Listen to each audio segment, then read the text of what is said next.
Hello, and welcome to Please Me. Last week, Eve interviewed Linda Ugolo for one of the most honest and forthcoming episodes on Please Me. She talked about her experience of going from a lackluster sex life to finding renewed new passion in her marriage. This podcast is intended for mature audiences.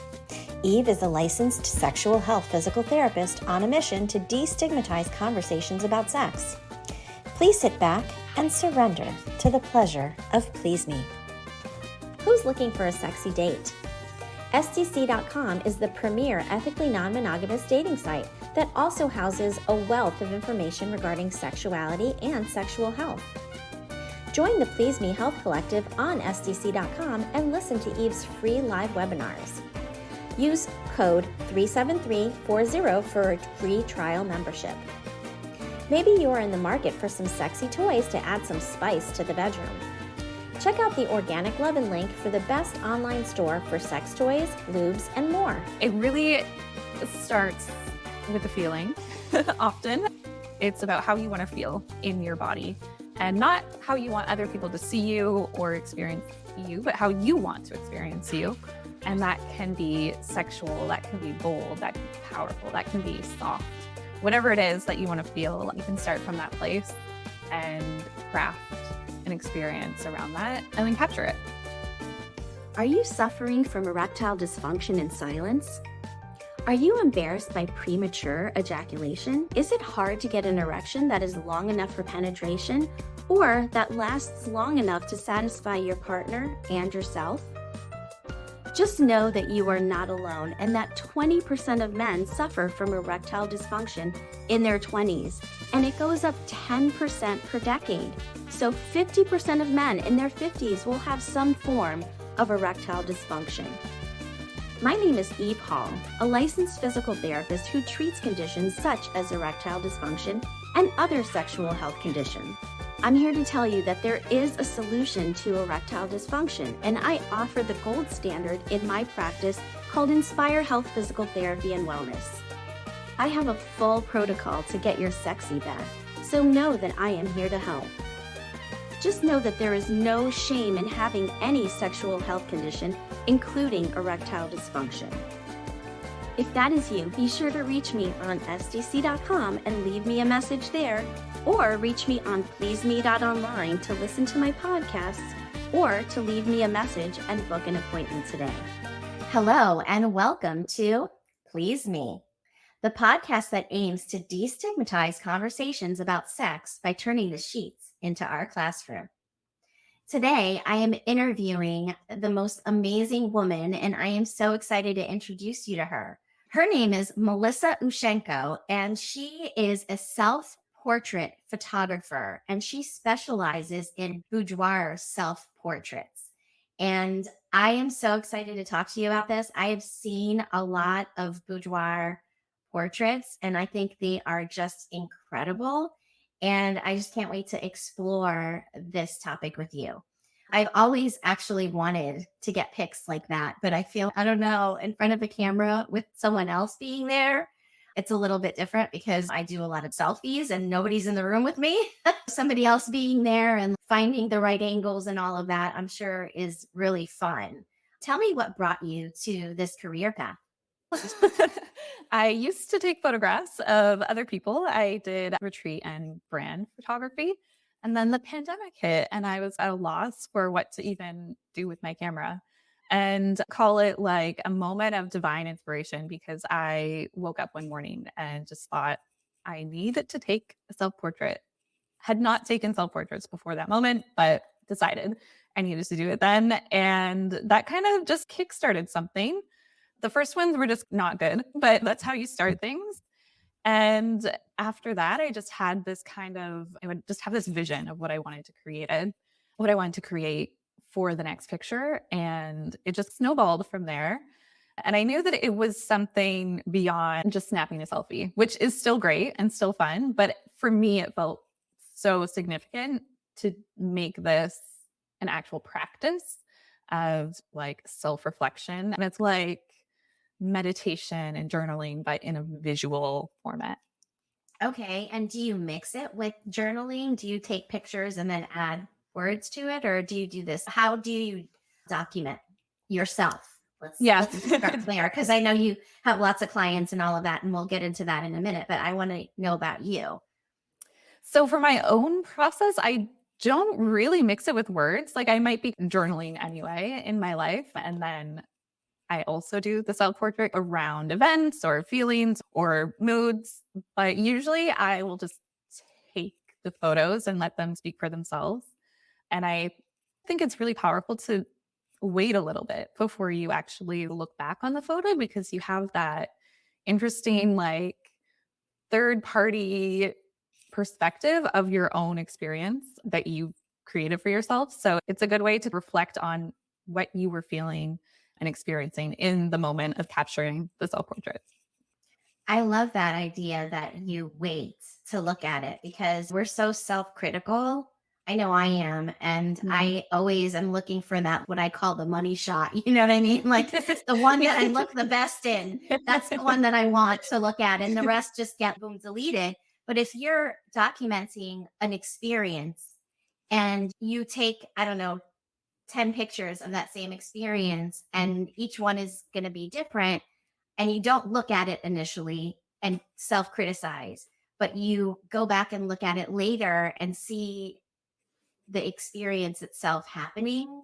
I think that is really a cool way to do it. I'd never really considered that. I always just look immediately and start deleting it. I do look immediately, but I don't delete immediately. Yeah. So there are some photos where I'll have a self portrait session and think nothing good came out of that. And then I'll just look and think, oh, actually, this was really good. And I'll be excited to share it. And sharing for me is part of the process. Not everybody will want to share their photos, but I do. And then even months later, or I've looked back at sessions I've done like 1 or 2 years ago, I find another photo that I'm like, wow, that I really like that. When at the time, I might have just brushed it off as like a bad or just meh kind of photo. Yes, that's so true because if you're just looking for, like me, when I'm looking back, I'm looking for that one. But there might be some others that are good too, and I'm looking for just that one picture that I want to use, but yeah, there could be other ones that really are beautiful as well, and or even have that expression that you can't quite capture, and or whatever it may be. So I love that idea. Now you mentioned selfies, in this day and age, everybody, and literally, I just was walking back from, walking earlier today and exercising. I have a little lake and I was like, have my little weights and I was walking around and doing my little exercises. And there was a woman at the pool and, she was with her picture, like her camera, like taking pictures of herself she was alone at the pool. And my boyfriend commented she must be like on Instagram because she was like dancing around and whatever. And I didn't see it, but he did. I was like, hey, you just had a fun little show. But what is different about boudoir self photography or self portraits that would be different from documenting on, say, Instagram? And obviously, some people do professional pictures and post them, but I'm talking about like the amateur selfie type of thing.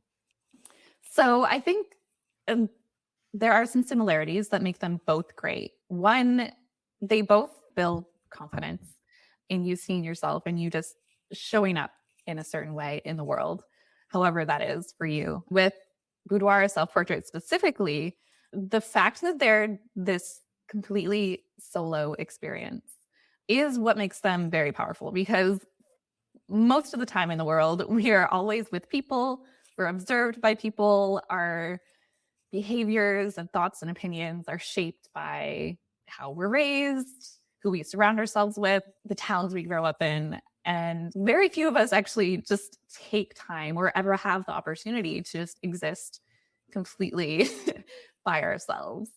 And self portraits, even if it's, I have 20 minutes, I'm just going to prop my phone up and see what happens. Inherently, that you don't have to show anybody. So you don't have to perform for anybody. And that really gives you a chance to actually get to know yourself outside of who you are to other people. I love that. And recently I've been seeing a lot of posts on Instagram where people are doing a posed picture and then a non posed picture. and explaining that social media is not real. When you're posed and you're sucking it in and you're, your stomach looks flat and you're like, you have the exact same, at the right angle that makes your face look whatever you're looking for. It's going to be different than when you're relaxed. And so I appreciate that so much because a lot of people get caught up in creating like an ideal life, and life is messy and sex is messy, right? Yeah. So it's important to see messy too. And so do you ever have clients that, want to do something that's a little messier? Yes, and I encourage the messiness because initially when people are thinking of photos, they're thinking of that kind of frozen final image, and you can end up being very stiff in your body when you're trying to physically recreate that image. But often the best image is going to come from movement. You are moving and flowing in your body, and it's going to look messy. You're going to capture those blurry images and like the face that you make blinking in half and like mid sneeze. You're going to capture those, and you cannot get to the result that you want without that middle part. You have to go through that to get to the thing that you want. And you have to, if you've never taken a self portrait before, you've never touched a camera before, it's going to look messy. You have to give yourself permission to be bad at something or be new at something. And that applies to self portraits and it applies to sex. You're not going to be like an amazing sex god or goddess or whatever the first time you have sex. So true. And people do, a lot of times men specifically have performance anxiety, right? Because they have to perform, they have to get it up. And if you can't get it up, that can be a real issue. And so it can help, it can affect the way that you see yourself, your self-confidence, all of that. And it can affect later on down the line other experiences sexually. Allowing yourself the grace to be messy, to move through those not so beautiful movements to get to the one that you really want, and also to see the beauty in all of those ones that you deem not so beautiful, because I bet that there's really some beauty in those as well. Exactly. Yeah. You're having an experience. It's not just about that one photo that you capture, it's about the whole experience that you've created for yourself. And even if you end up with no photos or in sex, if nobody has an orgasm, you've still had an experience. And that is valuable in itself. Yes. I often say that sex is not about the orgasm, but it should be in the mix as a goal. You don't always have to get there, but if you discount the fact that you will never get there, you literally will never get there. And many women have never experienced an orgasm ever through all of their sexual experiences.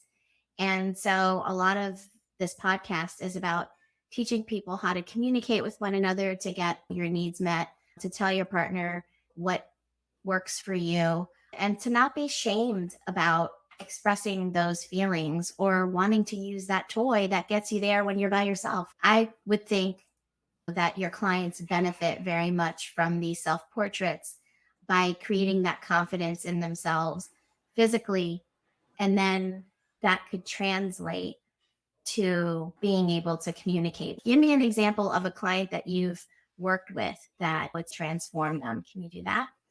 Of course. Yeah. I had a client who had undergone some surgery and had some previous health issues, and they were reconnecting with their body and figuring out how to be with their body again in this kind of new form and kind of rebuild that trust and that love that they have for themselves. And so the session that we did, a guided self-portrait session together, and it was like an ode to their body. Thank you for being my body. I know that we've gone through some challenging times and I didn't always express love, but just a thank you letter, a visual kind of thank you letter. And afterwards, they expressed that they felt so much closer to themselves and just good. I don't think there's ever a perfect or a final destination in that regard, but they had the experience of feeling safer with themselves. I love that. And so many people go through surgeries and they're left with scars and cancer and they're left with no breasts or so many different things, right? And recently in season 2, I had Annie Temple on the show. And I don't know, are you familiar with her? Because you nodded your head. She was a stripper in her early days, and she's been in the sex industry in some shape or form throughout her whole career. And she recently had a surgery where she had to have her intestines removed, and now she has an ostomy bag. And she just posted today on Instagram, I saw it, and she was posed in a bathing suit or something where you could see her ostomy bag, but it was a sexy picture.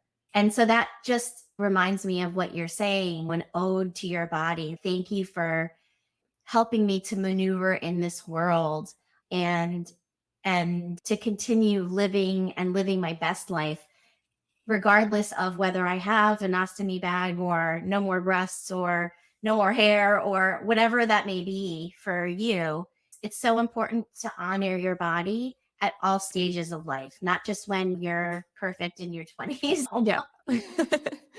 So I can see Exactly. that this could be a really great way to document and love yourself throughout your whole life. Do you Definitely. have recurring clients like that? I have a course that guides people in creating their own practice because I have what works for me, but it might be different for other people. So I have clients in that course who continue to go back to the methods and create their own self portraits and are using those in their businesses and their journaling methods that they have. So it's really fun to see and just continue to follow their journeys. I love that. So you're teaching people to create their own pictures and portraits, and that's very cool. It's not just you taking them of them, but you're also Mhm. teaching. So that course sounds really interesting. How long is it? It is currently 9 units and it's a living course. So I add more demos, more behind the scenes stuff, Okay. more content as it goes. But it's currently around 9 and it's self-paced. So Okay. however long, there's a lot of like self-reflection in it. So however long that process takes someone, it could be shorter, it could be longer. So yeah. How fun. I love it. Like I said, I've always wanted to take pictures like this. So we're going to have to talk after the podcast for Yeah. sure. Are you in menopause, perimenopause, or postmenopause? I have found the absolute best products called Parlor Games. I use the estriol and progesterone topical creams, and they have been game changers. Maybe you've listened to the show and want to be featured as a guest. Eve uses Podmatch to connect with new or potential guests. Reach out and begin the process today. So when you are photographing somebody as a client, how do you prepare your muse, let's call the person, and what do you do to prepare them for the session? So the biggest thing is just giving them space to come back into their body and really be in the present moment, not somewhere else thinking about groceries or whatever worries or concerns, but just being very physically present in the body. And so often I'll do a guided breathing exercise, just cleanse whatever we need to cleanse, and then focus on the senses. So I'll guide them through each of the senses and tuning into what can be sensed in the environment. What are the smells? What are the sounds? What do your clothes feel like on your skin? These kinds of questions that we don't often ask ourselves.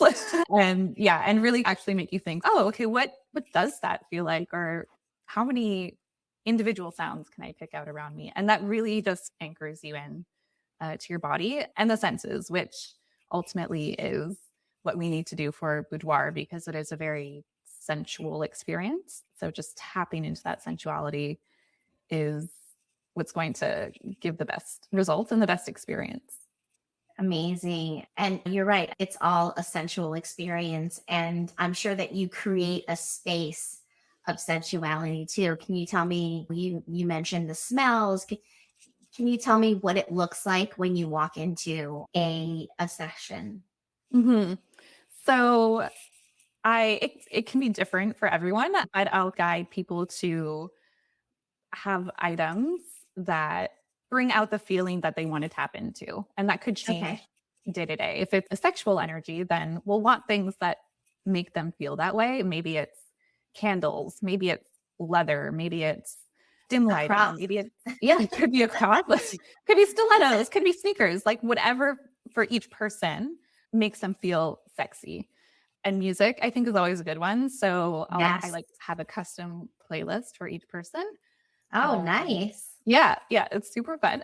And then clothing is such a big one because it's literally how you choose to present yourself, even if it's self portraits or boudoir photos that you aren't going to show anybody. How do you see yourself? And what do you see that's sexy in yourself?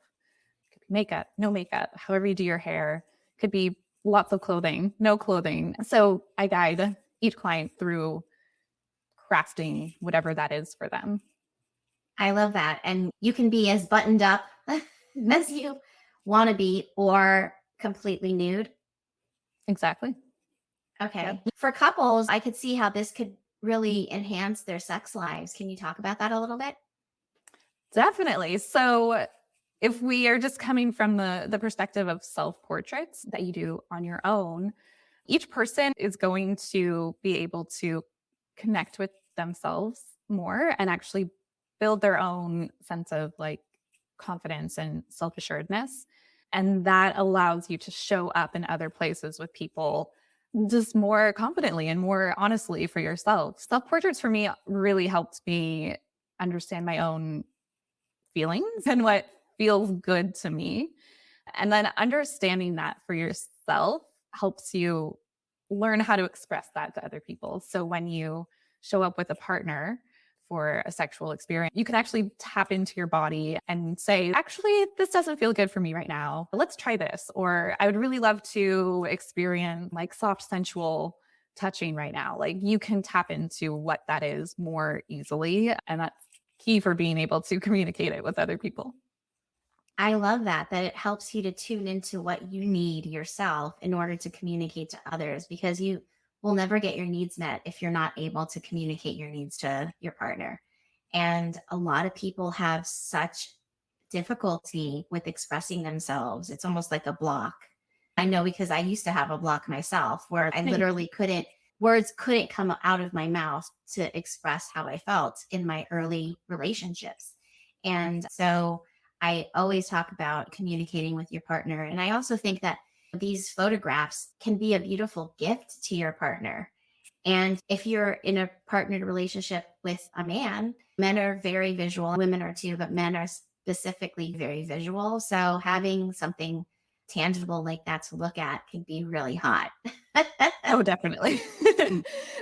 Definitely. And even taking photos together, you could have a partnered self portrait experience or hire a boudoir photographer to take them for you, whatever kind of experience you want to have.